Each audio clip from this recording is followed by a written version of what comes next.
Bueno, el tema en sí son las consideraciones previas para iniciar juicios en materia civil.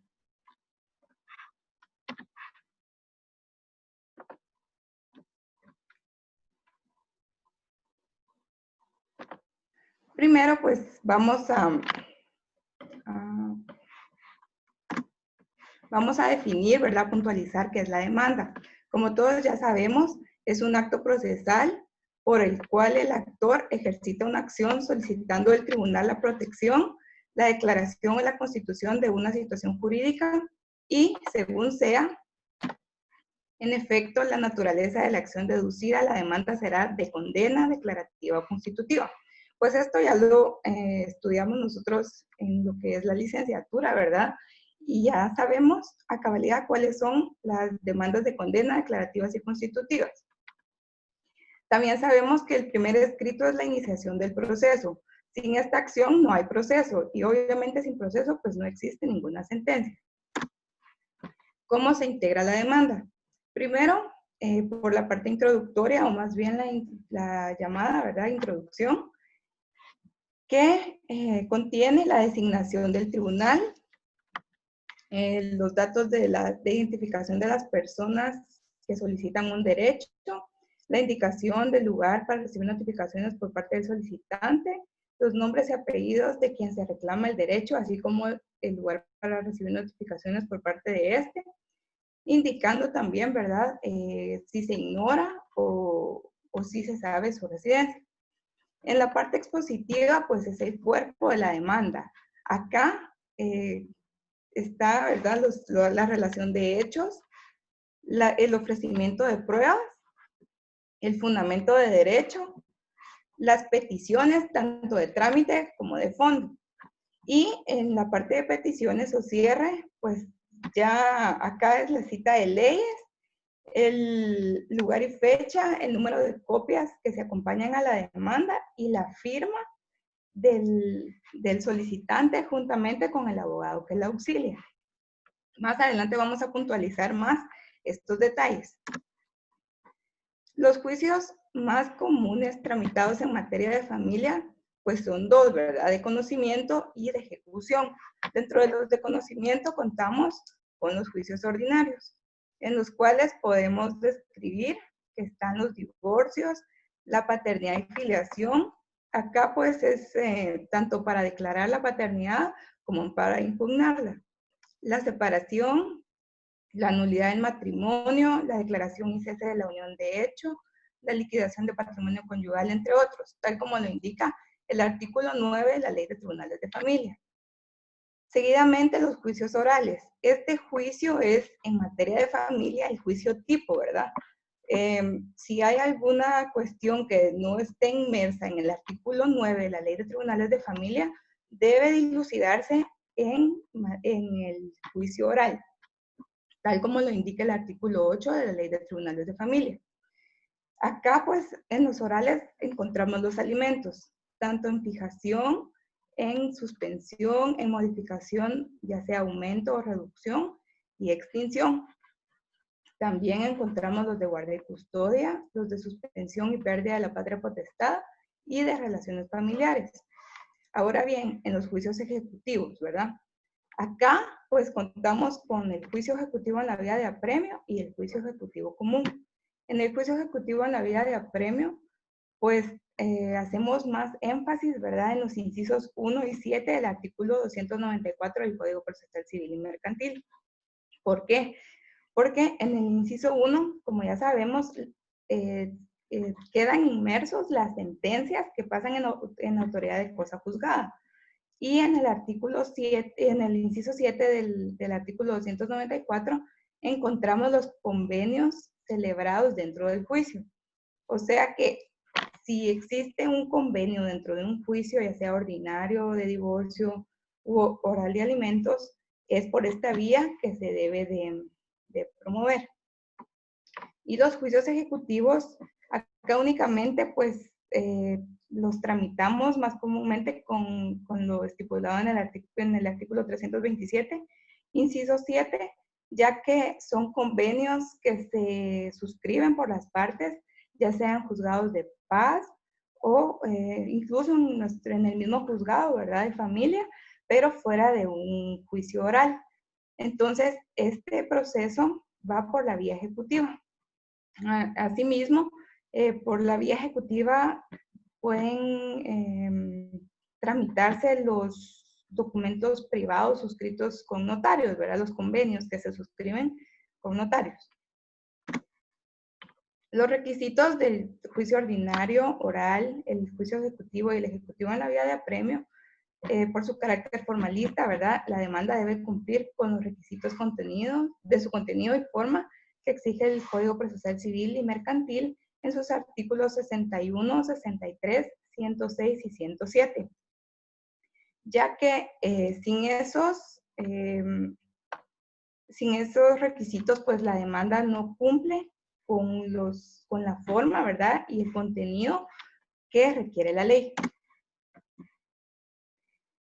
Como ya sabemos, el Código Procesal Civil en su artículo 109, ¿verdad? Faculta al juez a repeler las demandas que no cumplan con esos requisitos de forma y de contenido. Pues el juez, ¿verdad?, al emitir su resolución, debe expresar de los defectos que contiene la demanda, ¿verdad? Y los requisitos de los que adolecen. Ahora bien, la ampliación o modificación. Muchas veces, no sé si les ha pasado, pero se les coloca previos. Entonces, muchas veces confundimos la figura de la ampliación o modificación, ya que esta figura no es para estar subsanando errores. ¿Por qué? Porque la ampliación o modificación surge a través de que a la demanda se le otorga el trámite respectivo. O sea, que acá únicamente puede agregarse o cambiarse, ¿verdad? Ya sean sujetos, medios de prueba o hechos, pero no modificar en el sentido de subsanar los previos.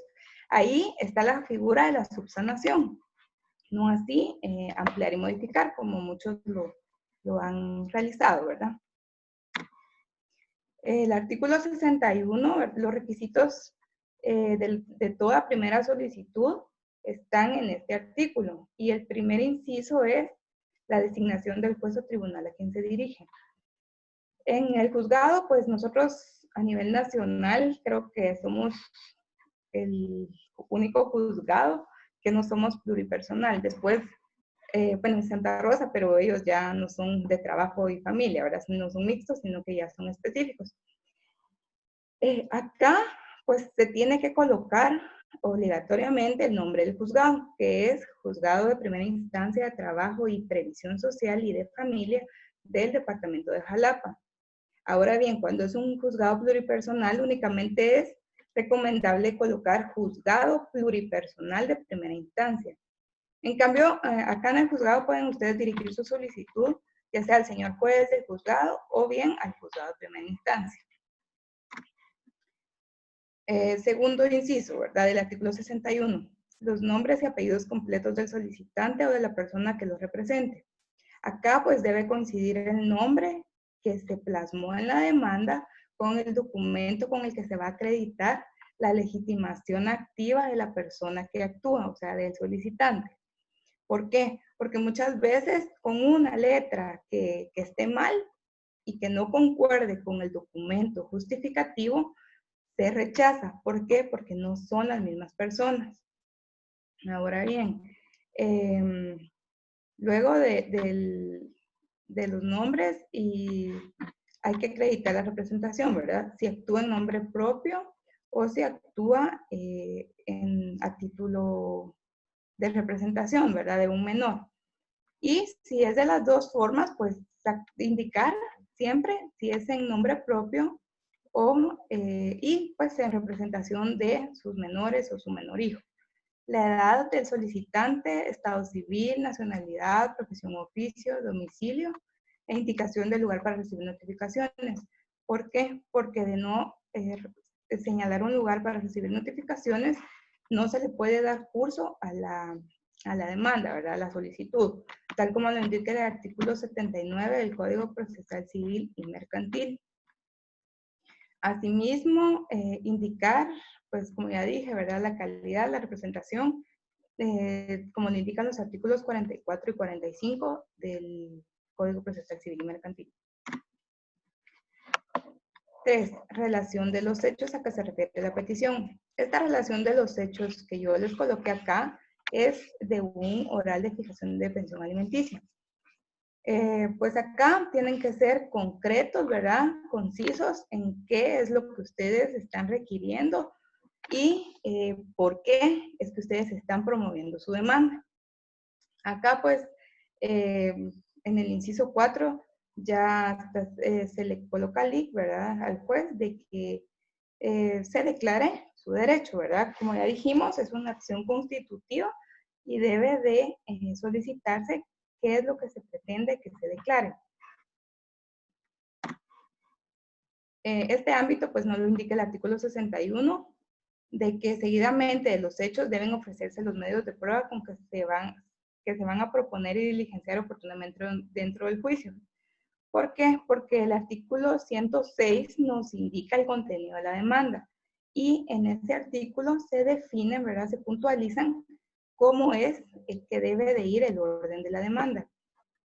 Y el artículo 107, pues acá es los documentos esenciales que son los que se van a acompañar y ofrecer como medios de prueba en nuestra solicitud. Se pueden ofrecer todos los medios de prueba, ¿verdad? Contenidos en el artículo 128 del Código Procesal Civil y Mercantil. Este artículo, pues es, como ustedes ya saben, ya lo vieron, ¿verdad? En sus cursos de procesal civil. Son números clausus, no puede existir otro medio de prueba que no esté contenido en ese artículo. Los documentos, pues identificarlos de la forma en que se van a presentar. ¿Por qué? Porque muchas veces lo que hacemos es que presentamos fotocopias y describimos certificación. Entonces, no concuerda con lo que estamos indicando, ¿verdad? Ofreciendo. Las deficiencias de los medios de prueba, se las coloqué acá, ¿verdad? Para no salirme mucho del tema. Acá, pues, como les decía, si el documento ofrecido es fotocopia, debe indicarse como tal. Y en ocasiones, pues, se ofrece como original y es una copia simple o viceversa, tal como lo indica el artículo 177 y 178 del Código Procesal Civil y Mercantil. Acá, pues, más que todo en los juicios de pensiones alimenticias, ahí no es tanto problema ofrecer fotocopias. Igual, el artículo 178 nos indica que pueden ser documentos originales o bien fotocopias, ¿verdad? Si se necesita requerir un informe, debe incluirse en el apartado de documentos en virtud de ser la forma idónea. ¿Por qué? Porque muchas veces únicamente colocamos como informe, ¿verdad? Fuera del apartado de documentos. Y si bien es cierto, el artículo 183 del Código Procesal Civil y Mercantil nos indica que está inmerso dentro del apartado de documentos, o sea, de los medios de prueba documentales, ¿verdad? Si es estudio socioeconómico, al ofrecerse debe ser como dictamen de expertos, ya que va inmerso en este medio de prueba también, como les decía, del informe, ¿verdad? Acá, pues, el dictamen de expertos ya lo regula el artículo 10 de la Ley de Tribunales de Familia, que así es como se debe de ofrecer y diligenciar oportunamente. Asimismo, el artículo 165 del Código Procesal Civil y Mercantil nos indica cómo es que opera, ¿verdad? Este medio de prueba. Y finalmente, esas son las deficiencias más que todo de la prueba, ¿verdad? En el caso de los juicios orales, si se ofrece la declaración de parte, debe presentarse la plica debidamente firmada por la articulante. ¿Por qué? Porque a veces no va firmada y eso es una omisión que al diligenciarse ese medio de prueba, pues no se va a poder realizar, ya que no cuenta con ese requisito. Igual, en los juicios orales se debe adjuntar en la demanda, en la primera solicitud, para poder realizarle el apercibimiento respectivo al absolvente, para diligenciar los medios de prueba, todos, ¿verdad? En la primera audiencia, por la celeridad procesal del juicio oral. Y también, ¿verdad? Por su naturaleza, que todo debe de ser lo más pronto posible, ¿verdad? Los requisitos del de la declaración de parte, pues está en el 131 del Código Procesal Civil y Mercantil, y el 206 que nos habla de la prueba, ¿verdad? De cómo es que debe de recibirse este medio de prueba. El fundamento de derecho en que se apoya la solicitud, citando las leyes respectivas. Acá pues no hay mucho que indicar, únicamente que debe cumplirse con lo que regula, ¿verdad? O como nos indicaban al principio de la carrera, la pirámide de Kelsen, indicar primero las normas constitucionales, luego las normas ordinarias, y así, ¿verdad? En este caso que les cito acá, es un oral. Primero la Constitución, luego la Ley de Tribunales de Familia. ¿Por qué? Porque es la ley específica de la materia. Luego el Código Civil, sus artículos de alimentos, ¿verdad? Que es el derecho que se pretende constituir. Y el Código Procesal Civil y Mercantil, en sus artículos también, porque son los procedimientos a seguir por el tipo de juicio que se promueve. 5. Nombres, apellidos y residencia de las personas de quien se reclama un derecho. Si se ignora la residencia, se hará constar. Acá, pues, tenemos que indicar, ¿verdad? Si ignoramos la residencia del titular del derecho que se reclama, o bien si se le va a notificar en su residencia. Si se ignora, pues indicar el lugar donde va a ser notificado. Puede ser el lugar de su trabajo, donde éste se encuentra habitualmente, o la casa de sus padres o de algún pariente, tal como lo establece el artículo 71 del Código Procesal Civil y Mercantil. ¿Por qué? Muchas veces lo que hacemos es decir de quien ignoro su residencia, pero puede ser notificado pero ¿en dónde? O sea, tiene que indicar, ¿verdad?, la relación de ese lugar para poderle notificar al demandado, porque no veo yo factible que si a usted lo demandan, le vayan a notificar en la casa de X persona y que nunca se va a enterar usted de esa demanda, ¿verdad? Entonces, siempre hay que hacer una relación de ese lugar que se señala cuando se ignorare la residencia del demandado. Las peticiones en términos precisos, ¿verdad? Estas deben ser congruentes, la parte expositiva y la parte de peticiones, tal como lo indica el artículo 26 del Código Procesal Civil y Mercantil. Pues las peticiones de trámite, indicar, ¿verdad?, que con el escrito se inicie la formación del expediente respectivo y con los documentos o documento presentado, que se admita para su trámite la demanda en la vía que corresponda, que se tome nota de la dirección, auxilio y ojo de la procuración del estudiante. ¿Por qué? Porque muchas veces esa es otra deficiencia de las demandas, ¿verdad? Que no indican que se tome como procuradora a la estudiante que valga la redundancia, procura su demanda. 4, que se tenga como lugar para recibir notificaciones el señalado, cumpliendo, ¿verdad?, con lo que establece el artículo 79, de que sea dentro del perímetro de la ciudad. 6, que se tengan por ofrecidos los medios de prueba y por presentados. 7, que se le notifique al demandado en el lugar señalado. Y las demás, ¿verdad? En este caso, como es un juicio oral, que se señale día y hora para que las partes comparezcan a un juicio oral, etcétera, etcétera. Y que provisionalmente se le fije al demandado una pensión de la cantidad que se requiere, ¿verdad? Mientras se ventila la obligación de proporcionar alimentos por parte del demandado. Y la de fondo, pues debe de resolverse, ¿verdad? Todo debe ser congruente con su exposición.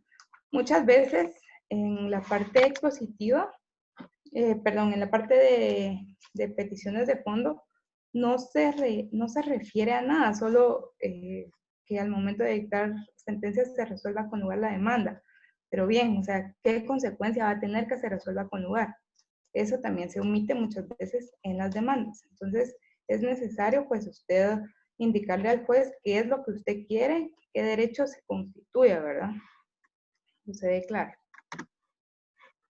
Después de las peticiones, se coloca la cita de leyes. Esto, pues, como ya lo decía al inicio, es de la parte del cierre, ¿verdad?, de la demanda. Si bien es cierto, ya contamos con el fundamento de derecho, pero no está de más hacerla. ¿Por qué? Porque en la práctica, pues, se coloca siempre la cita de leyes, ya que el fundamento de derecho, pues, no puede llevar todas los artículos que se deben citar en una solicitud de demanda. Indicar, perdón, que acompaña el número de copias. Esto está regulado en el artículo 63 del Código Procesal Civil y Mercantil. Casi siempre pues se va a acompañar el duplicado y 2 copias. ¿Por qué? Porque debe ser el número de copias como el número de partes que existen dentro del proceso. El duplicado, pues llamado duplicado, es una copia debidamente firmada, al igual que el original. En el caso del bufete, pues siempre se le coloca el sello. Ahora, en el caso de los abogados, únicamente en vez del timbre, pues únicamente se le coloca el sello, ¿verdad? Esto es por algún extravío de alguna demanda, se pueden reponer los autos, tal como indica el procedimiento en la ley del organismo judicial. 7 es el lugar y fecha. Acá pues hago referencia al artículo 159, ya que muchas veces colocamos el lugar, ¿verdad? Jalapa, y en números la fecha. Y pues, tal como lo indica el artículo 159 de la ley del organismo judicial, todo debe ser en letras, ¿verdad? Y 8, firmas del solicitante y del abogado colegiado que lo patrocina, así como el sello de este. Si el solicitante no sabe, no puede firmar, lo hará por él otra persona o el abogado que lo auxilie. La demanda siempre debe ir firmada. Toda primera solicitud debe ir firmada por el solicitante si éste puede firmar. Ahora, si éste ignora firmar, pues ahí deberá firmar, ya sea el procurador o el abogado que lo auxilia, ¿verdad? Puede ser, en el caso del bufete, su procurador puede firmar si el solicitante o la solicitante no puede hacerlo, ¿verdad? Y pues, en su auxilio y dirección, pues la firma y sello del abogado auxiliante. Como ya les decía, el artículo 63, ¿verdad? Nos indica las copias, que de todo escrito y documento que se presente en el juzgado deben entregarse tantas copias legibles en papel común o fotocopia como partes contrarias hayan de ser notificadas, a cuya disposición quedarán desde que sean presentadas. Nosotros tenemos en el juzgado la costumbre, ¿verdad?, de siempre recibir cuando indican duplicado y 2 copias. Pero muchas veces ustedes pues pueden entregar el duplicado y una copia, depende de si únicamente es un demandado, y para que no se acumulen, ¿verdad? Porque nosotros igual las copias que no sirven, pues ya no las utilizamos. Entonces, para que no haya exceso, únicamente pues su copia con el sello recibido y el duplicado y una copia para el demandado. El artículo 106, como ya les decía, regula el contenido de la demanda, que en la demanda se fijarán con claridad y precisión los hechos en que se funde lo que hablamos, ¿verdad? Que primero van los hechos, luego las pruebas, luego los fundamentos de derecho y la petición. El artículo 107 pues, nos habla de los documentos esenciales, que el actor deberá acompañar a su demanda, los documentos en que funde su derecho, y si no tuviera disposición los mencionará con la individualidad posible, expresando lo que de ellos resulte y designará el archivo, oficina pública o lugar donde se encuentren los originales. Acá pues entrarían tal vez ese requerimiento de informes. Esto es más que todo cuando se requieren informes al trabajo del demandado, ¿verdad? Cuánto es el salario, si efectivamente trabaja ahí. Únicamente es para requerir información, pero siempre debe hacerse dentro del apartado de documentos. Acá pues les coloqué los errores más recurrentes en los juicios ordinarios. Acá pues vamos primero con las causales que se invocan. A veces invocan la causal descrita en el numeral 4, juntamente con la causal descrita en el numeral 1. Por cuestiones de temporalidad, ¿verdad? El artículo 156 o 158, si no estoy mal, del Código Civil, indica que debe de invocar todas las causales, a excepción de la contenida en el inciso 4, dentro de los 6 meses siguientes a que se enteró la parte que solicitante o demandante, ¿verdad? De la causal que invoca, de los hechos, ¿verdad? De las causales que se invocan. Muchas veces, pues como les digo, invocan 2 y la causal número 4 es la única, es la excepción a la regla. ¿Por qué? Porque esta debe transcurrir 1 año para poderla invocar y no concuerda, ¿verdad? Con invocar una causal que no han pasado ni 6 meses para invocar los hechos que sucedieron. Entonces, pueden invocar todas las contenidas en el artículo 155 del Código Civil, a excepción de la causal contenida en el inciso 4, ¿verdad? Que esa es prácticamente, se debe invocar de forma singular, pues por la temporalidad que les hablaba, no es factible, ¿verdad? Que se invoquen juntamente con otra. 2, la petición de fondo es muy escueta e imprecisa, lo que les decía de que únicamente requieren que se declare con lugar la demanda, pero no indican, ¿verdad?, cuál es la partida de matrimonio que se pretende cancelar o bien la anotación que se debe hacer en los certificados de nacimiento cuando son declaraciones o impugnaciones de paternidad. También la incongruencia en los nombres colocados en el escrito de demanda y los documentos presentados, lo que les hablaba de alguna letra, de algún nombre que falta o algo, ¿verdad? De que no concuerde con lo escrito en la demanda, en el escrito de demanda, perdón, y con los documentos que se presentan, que se adjuntan a esta. Y las fechas de los documentos muchas veces no coinciden con la exposición de los hechos.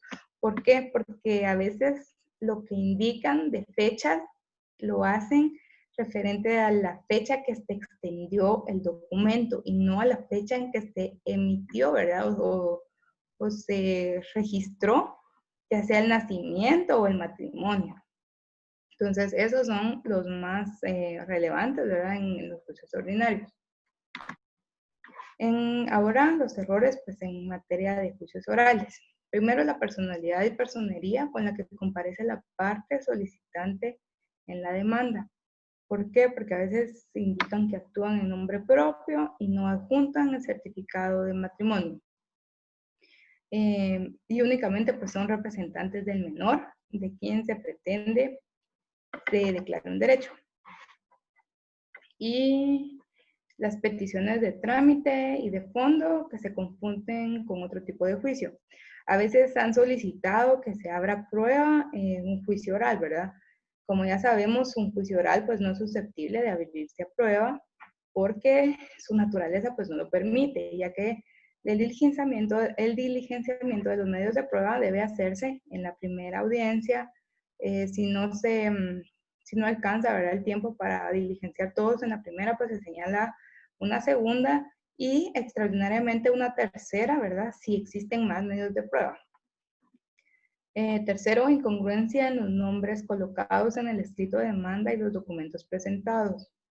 Este error es casi común en todos los escritos de demanda. Por eso siempre es mejor, ¿verdad?, verificar, aunque uno piense a veces de que no, que ya está todo bien, pero es mejor verificar porque a veces por una letra o igual falta o se escribe mal o la computadora muchas veces lo corrige y pues ahí hay un defecto.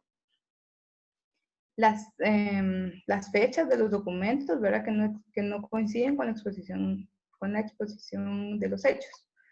Lo que les hablaba de las fechas, que hay que especificar bien qué fecha es la que se está indicando, si es la de la emisión del certificado o bien es cuando se registró el nacimiento o se extendió en el primer certificado, ¿verdad? Ya con el nombre registrado o con el matrimonio ya inscrito. Y los medios de prueba ofrecidos fuera de los contenidos en el artículo 128 del Código Procesal Civil y Mercantil. Acá volvemos a las deficiencias de los medios de prueba que describen, ¿verdad?, en el ofrecimiento de pruebas estudio socioeconómico, pero no lo hacen inmerso en el dictamen de expertos. Entonces, ahí pues, como ya sabemos, el artículo 128 es claro en indicar cuáles son los medios de prueba que se pueden diligenciar y debe de ir dentro, ¿verdad?, del dictamen de expertos, tal como lo indicó el artículo 10 de la Ley de Tribunales de Familia y el 168 del Código Procesal Civil y Mercantil. En los juicios ejecutivos en la vía de apremio. Acá, los ejecutivos y ejecutivos en la vía de apremio, ¿verdad? Acá, en este tipo de ejecuciones, el principal error que vemos son los títulos con los que se promueve la ejecución, porque como ya les indicaba, ¿verdad?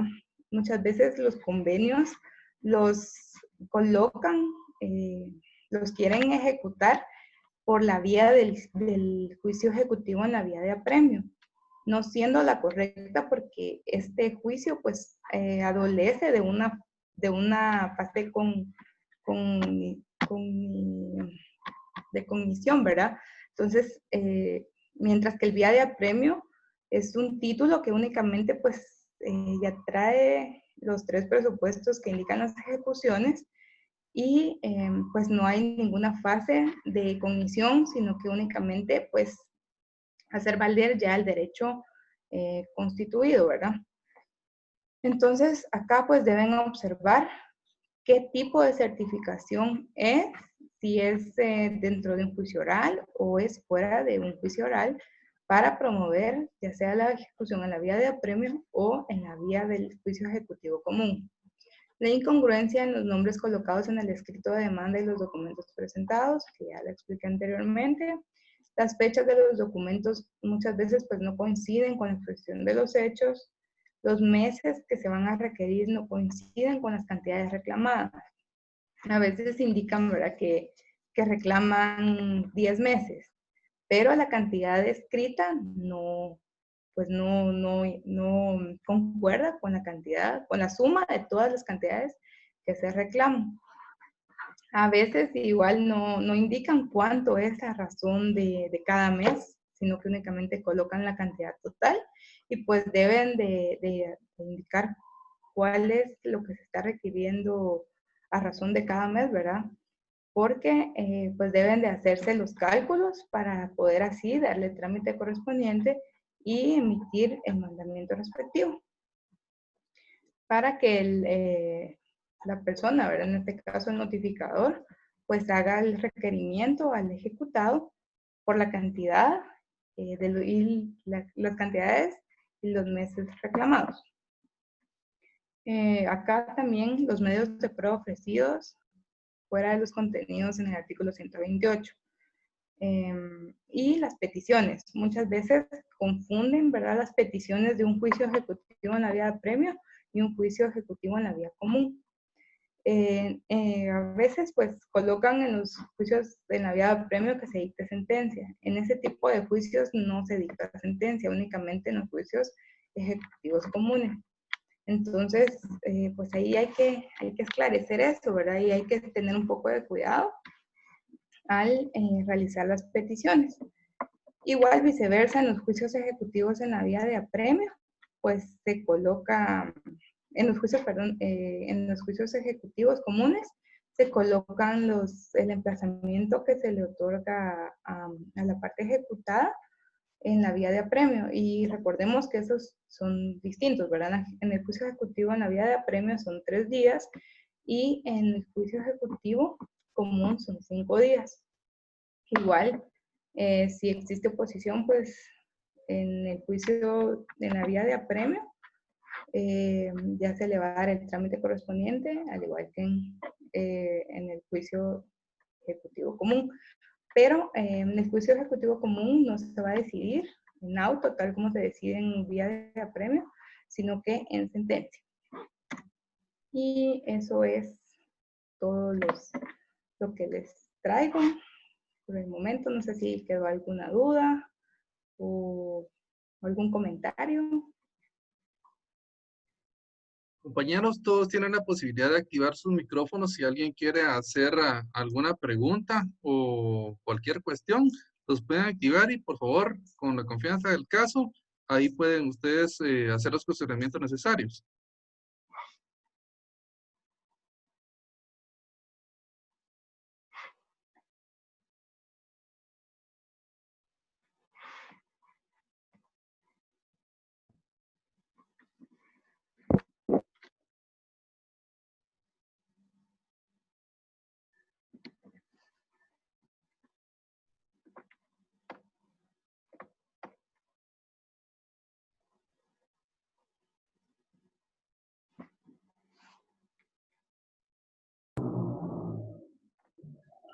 Hola, buenas tardes. Buenas tardes. Solo una consulta, licenciada, o más Bien. bien una duda. Así como en el inciso 8, de donde usted dijo que va la firma del licenciado, el CEB y todo eso, a la hora, digamos que obviamente antes de proceder a hacer la demanda y todo, va uno y pregunta al IC y toda la onda, ¿verdad? Y de si se la hace y todo, y él le dice que sí, digamos, y que el día que le toque presentar la demanda al juzgado, él no pueda llegar a firmar, ¿lo puede hacer solo el abogado o no? No, no, no. Tiene que ser. Primero siempre tiene que... Ah, Siempre ok. tiene que ir firmado. Muy bien, muchas gracias, licenciada.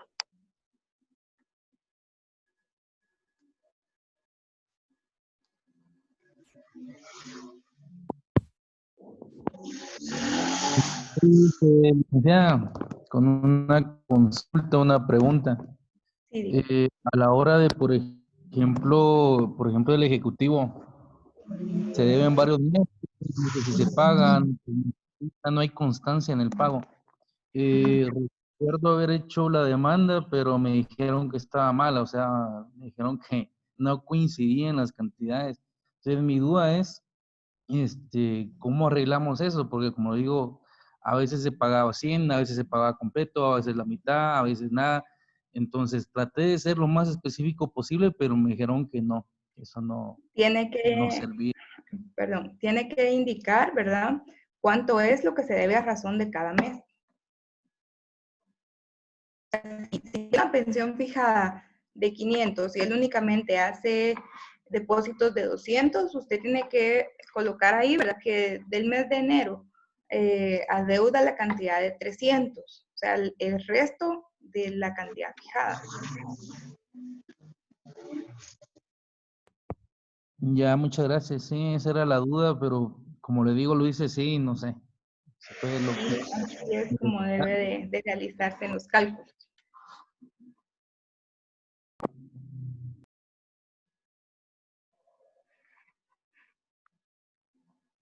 No sé si puedo dirigirme a ustedes en este momento. Sí, claro. Buenas tardes, ¿cómo está? Buenas tardes, bien, ¿usted qué tal? Aquí yo felicitándolos, primero al coordinador de carrera por la motivación que tiene para los alumnos. Segundo, a usted, licenciada, que muy expresivo, muy claro muy clara la explicación que acaba de dar. Yo pues ingresé al tema porque fui requerida para apoyar un poco ahí en lo que son la revisión de los memoriales para los practicantes de sus clínicas civiles. Entonces, pues los estudiantes de Derecho, los graduados de Derecho, toda la vida tenemos que estar actualizándonos día con día. Y es importante estar escuchando y tener las remembranzas de todo lo que ya se estudió, porque es así, ¿verdad? Es cambiante y es de interés de todos. Felicitar a los alumnos que tienen interés en estar escuchando esta charla, porque definitivamente va a ser un apoyo para ellos. Y felicitaciones grandemente. Y les agradezco también, ¿verdad?, por el tiempo, ya que estos son cursos extracurriculares y se les agradece la motivación que hacen para toda la gente que tenga interés, específicamente los alumnos. Y solamente, gracias. Gracias, Lick, por su comentario, gracias.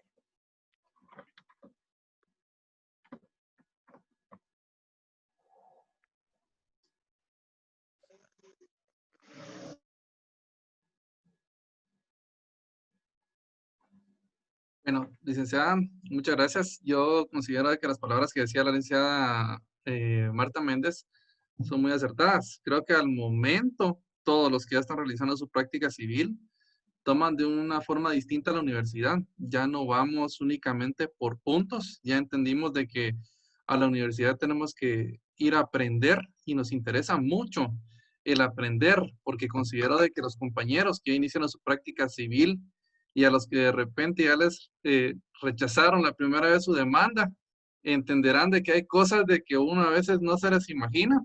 Yo le voy a pedir a usted, por favor, Ligda, de que me haga favor de compartirme la presentación. Me pareció muy bonita. Se las voy a hacer llegar a los compañeros a través de los correos electrónicos que me dejaron en la inscripción. Y considero que pues realmente el hecho de formular una demanda es la parte más importante de todo el proceso. Es de donde devienen los resultados del mismo. Y pues es una cuestión de que toma su tiempo, que hay que hacerlo con mucho esmero. Y pues el tiempo que tenemos es cortito. Yo sé que ver todas las cuestiones relativas a la demanda en el lapso aproximado de 1 hora, pues es muy complicado, pero considero de que como está demostrado que haciendo es la forma en que más se aprende, el material que usted nos trajo, Ligda, al momento que los compañeros estén desarrollando su práctica, cuando estén haciendo las demandas, cuando se lleguen a topar con algo que no sepan cómo hacerlo, el material nos va a apoyar en gran forma y creo de que entonces vamos a ir haciendo que el conocimiento surja bastante de este proceso educativo que estamos llevando a cabo para el momento. Entonces, yo diría que si no hay más consultas que realizar, yo le voy a agradecer bastante a usted, licenciada, por habernos colaborado. Creo que su experiencia es de gran beneficio para todos nosotros, no solo para los estudiantes, sino que también para nosotros los profesionales del derecho. Todos los días se aprende algo nuevo y creo de que el día de hoy, pues particularmente a mí me quedaron un par de tips nuevos que espero no se me pasen la otra vez en mis procesos civiles. Y pues agradecerle de sobremanera, Ligda, la atención que tuvo con nosotros y a los compañeros también. Les agradezco bastante por su atención. Les comento de que en los próximos días yo les voy a hacer llegar a sus correos electrónicos lo que es la constancia de participación que les ofrecí. Y no me queda nada más que desearles la mejor de las tardes a todos y muchas gracias. Gracias a usted, Lick, por hacer la invitación y con gusto yo le reenvío las diapositivas para que usted las comparta y pues espero que les haya servido y que tomen muy en consideración pues las cosas o indicaciones que les di, ¿verdad? Gracias. Gracias, Ligda, y feliz tarde para todos. Gracias. Feliz tarde para todos. Muchas gracias por la invitación.